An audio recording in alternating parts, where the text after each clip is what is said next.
Good morning, Fresh Dreams. It's Wednesday, it's the last day of us being together, and it's been lovely to bring you the morning devotions. I'm Ruth Rice, I'm from Nottingham, didn't tell you that before, and I run a small charity called Renew Wellbeing. Well, I say a small charity, it started small at Fresh Dreams a number of years ago, and it just seems to be growing and growing, and God's doing it, and we know not how. I've been bringing you some words of well-being that I have been really loving and dwelling in Isaiah chapter 40. On Monday we looked at the word comfort and what that looks like as repentance, and then we looked at gathering from verse 11 and God being the gatherer who gathers us together, and what our gatherings might look like if we really understood his character. And today I bring you one of my very favourite words, and it's from the end of this passage, so I'll just read it to you. Verse 27 of Isaiah 40. Why do you say, O Jacob, and speak, O Israel, my way is hidden from the Lord, and my right is disregarded by my God? Have you not known? Have you not heard? The Lord is the everlasting God, the creator of the ends of the earth. He does not faint or grow weary. His understanding is unsearchable. He gives power to the faint, and to him who has no might he increases strength. Even youths shall faint and be weary, and young men shall fall exhausted. But they who wait for the Lord shall renew their strength. They shall mount up with wings like eagles. They shall run and not be weary. They shall walk and not faint. Isn't it beautiful? I think we're all quite familiar with this passage, but I don't want you to get over familiar. I just ask you to go away and read that several times. You've all heard of Lectio Divina, I suppose, where you read it and then you let it kind of read you, and you let the passage sink in, and then you chew it over and pick out one phrase and just sit with it and maybe journal a bit. Just get into this rich few verses. But I particularly wanted to bring you that little phrase there. Those who wait on the Lord will renew their strength. I mean, now I'm recording this, you might have had the most wonderful of times over Christmas, and you might be feeling very refreshed. I'm recording this before Christmas, and it's not looking like we're going to be able to gather, and there's all sorts of things that are making our hearts sad, aren't there? And maybe we're a bit weary. Even starting a year when we're starting with such uncertainty, this brings me great courage. We've talked about his comfort on Monday, we've talked about him gathering us on Tuesday, and here we get us just waiting. It's kind of our only response. It's like, right, okay, you've told us all that, Ruth, about well-being, and it's lovely, but what do we actually do? Come on, we're all activists here. What do we do? I'll tell you what you do. You wait. You wait on the Lord. Now, if you're anything like me, you go, well, I'm really rubbish at waiting, so tell me something else to do. Well, you might be glad to hear then that this word for wait, and there are three, or there's quite a few words in the Hebrew for wait, but this one is the kavah word. The kavah in Hebrew is it's active waiting. There you go, you're all right. Active waiting on God. So the process of waiting on God is not just like, oh, I'm hanging around and waiting, nothing seems to be happening. No, active waiting on God is about pursuing him, looking for him, finding him, studying his character, looking for him in every leaf that you see. This practice of examine that we have as a charity, which I'll do with you at the end of the session today. Examine is where you rewind the day with God and you look for signs of his love and beauty, and then you look for things that were not lovely and beautiful and you put them down and you pick up a blessing for the next day. As you begin to do this practice of examine, it changes the way you start your day. If you know you're going to end your day looking back over your day for his love and beauty, you might well start your day being more aware that his love and beauty is out there. And that's the sort of thing that kavah, waiting, is about. It's this practicing his presence, but by actively looking for him at work in the places around you. And that's been hard, hasn't it? Sometimes we have not seen enough of his presence and his glory. We want to have seen more miracles happening in our day.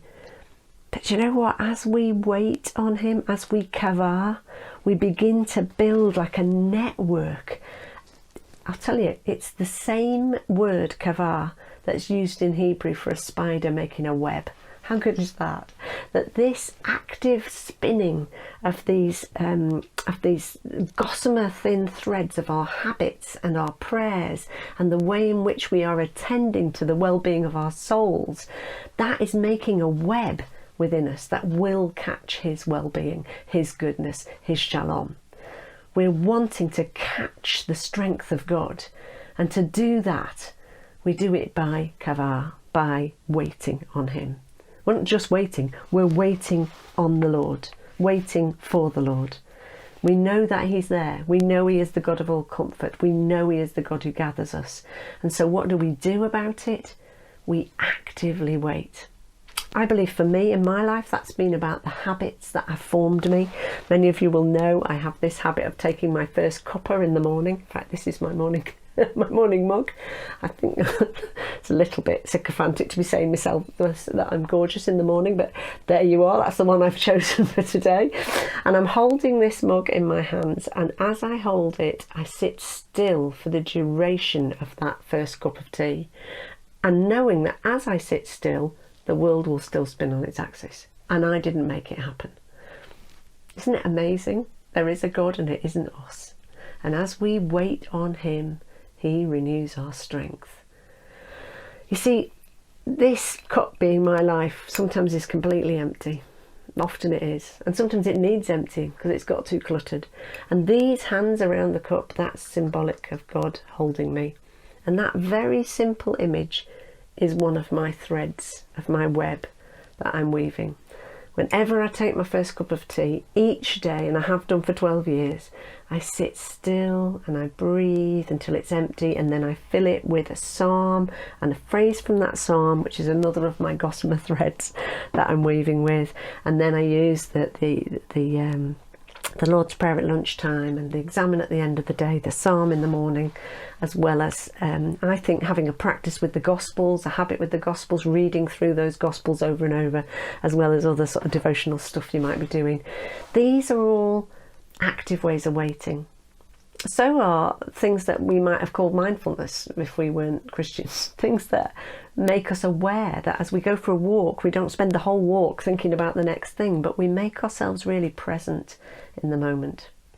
As you'll know, being present is one of the 3 big principles of Renew Wellbeing. Be present, be prayerful, be in partnership. And being present takes some work. It's a gossamer thread we spin to say, I'm going to be in this moment, present to what is happening right now in front of me, grateful for what is happening right now in front of me, honest about what I'm really feeling, listening to the other person who's bringing me a bit of their story, waiting, kavar, like a spider making a web. But the promise is that as we wait, as we build this web of waiting, he renews our strength. And I love this word renew. As you'll know, it's in the title of our charity, Renew Wellbeing. And again, the word in the Hebrew is much richer. It's just this kind of something sprouting up like grass, renewing something that seemed to have died, has gone. And it's also the same word as sort of passing through and coming out the other side.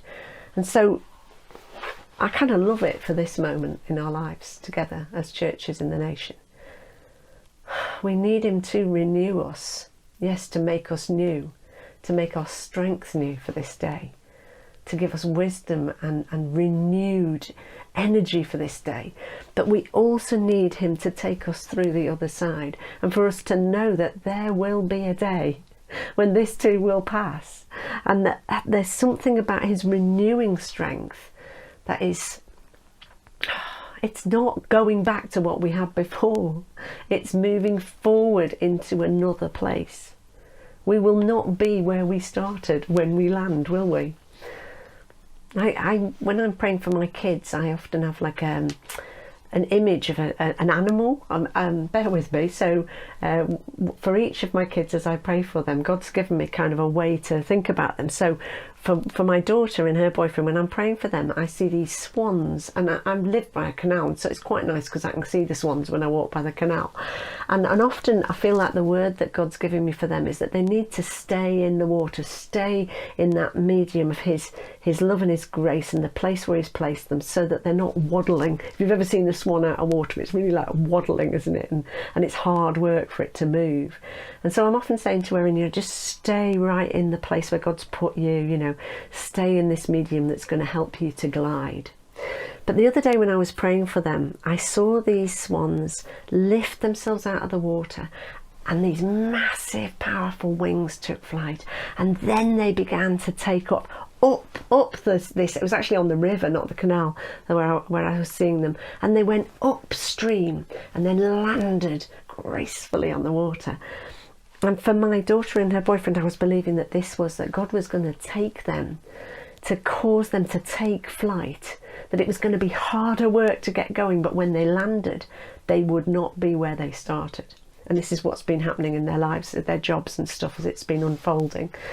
And I tell you that because there is this thing about taking flight in here, of mounting up on wings like eagles, and the sense in which it's been hard for us, but God has taken us out of our normal sort of place where we are comfortable, and we've had to take wings and fly upstream, and we are now not where we were when we started. We're not where we thought we were this time last year. The church isn't in the nation.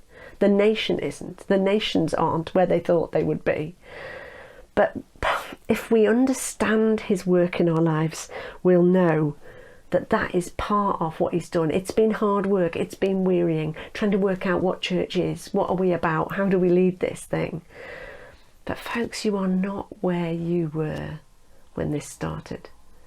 He has renewed your strength. You have mounted up. You are mounting up with wings like eagles. And if you need to go again, he'll give you strength again. And when we land, we won't be where we started. We'll be in a place. A swan is not going to drift upstream gracefully, but this flight that we can take. I think God has moved his church into a different way of thinking about the gospel over this time. I'm praying for you that as you take flight in him, as you take strength from him, as you wait on him, and he renews your strength as a leader, you'll take those wings and you'll get upstream, closer to the source of life. And in your own life and in your ministry and in your church and in your community, you'll realise as you open your eyes and look around, wow, I'm not where I thought I was. And you'll understand more of what he's up to. And in the new place that you are, the old story will still be amazing for you. This has been tough. We have had to embrace and are embracing the language of lament, the poetic. And I'm really grateful to Isaiah for helping us see that from the first 39 chapters, where it is mostly prose, he then goes into this poetic form, because he's saying, come on folks, we're nearly there. You're going to leave this exile. You're going to step out into the land of freedom. This too will pass. So know that he renews your strength, and know that he comforts you, and know that he gathers you. But know too that that's the message that we carry. We are comforters, and we are gatherers. And we are waiters who wait. We wait on him, and we are renewed. And so my prayer is that we all become also renewers of well-being and shalom and grace and hope and peace in the areas where he's placed us. Isn't it amazing that these words written so long ago into an exiled, hopeless people still work for us right now? I commend to you this beautiful chapter of Isaiah 40. And as we do so, I just bring you into this practice of the end of the day examine. And so we take a moment and let's take that phrase to meditate on. Those who wait on the Lord will renew their strength. Let's just take a moment to pray, to breathe in that phrase. Wait on the Lord. Kava. Wait on the Lord. Renew my strength, Lord.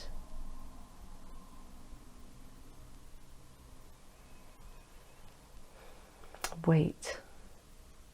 And as we wait, just rewind these couple of days of conference together.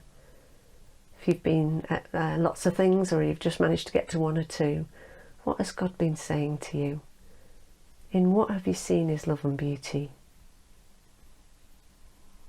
Thank Him. And maybe look back further over lockdown and this year of COVID. What have you seen His love and beauty in? Thank Him.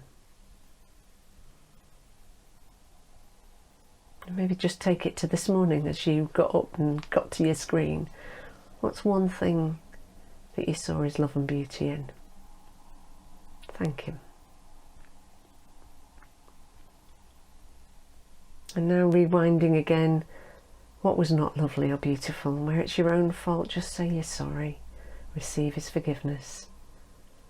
Start fresh.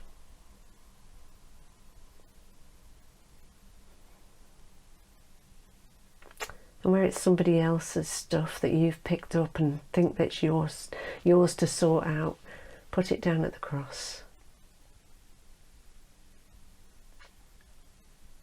And then lastly in this examine, think of one thing maybe that you've learned that is sticking with you, that is good and true, and carry that into tomorrow as a blessing.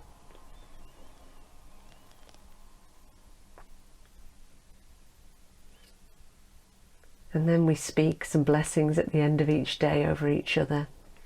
And I bring you again that blessing that I love from 1 Thessalonians, which is this. May the God of all peace make you whole and holy. May He keep you safe, body, mind and spirit, ready for His presence. He has called you. He is faithful, and He will do it. Amen. It's been delightful to be with you these 3 days. Bless you. Hope you have a good rest of the conference. Stay in touch with me at www.renewwellbeing.org.uk, and I'll see you soon.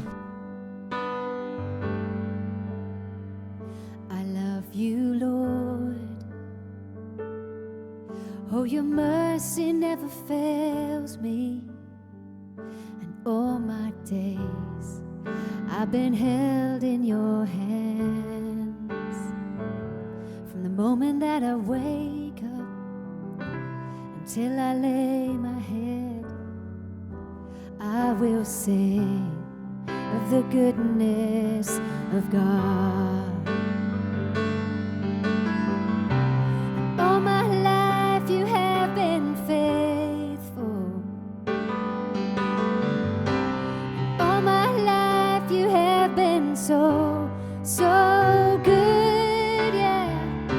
With every breath that I am able, I will sing of the goodness of God.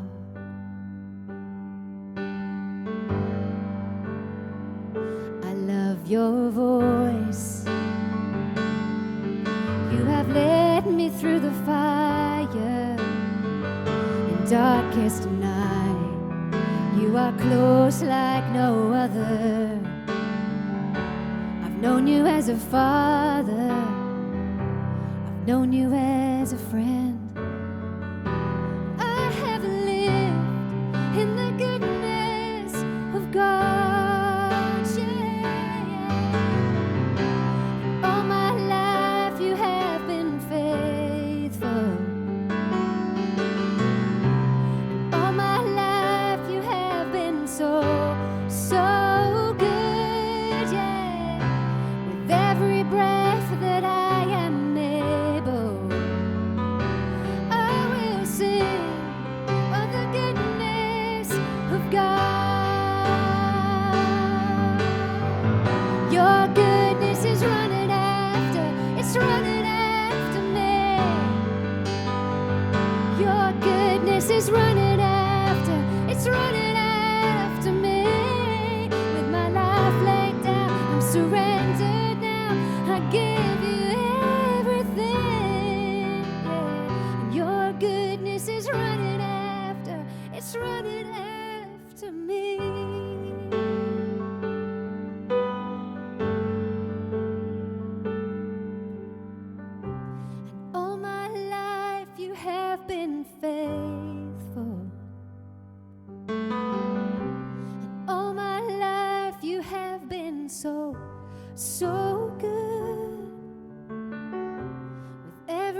of the goodness of God. I will sing of the goodness of God.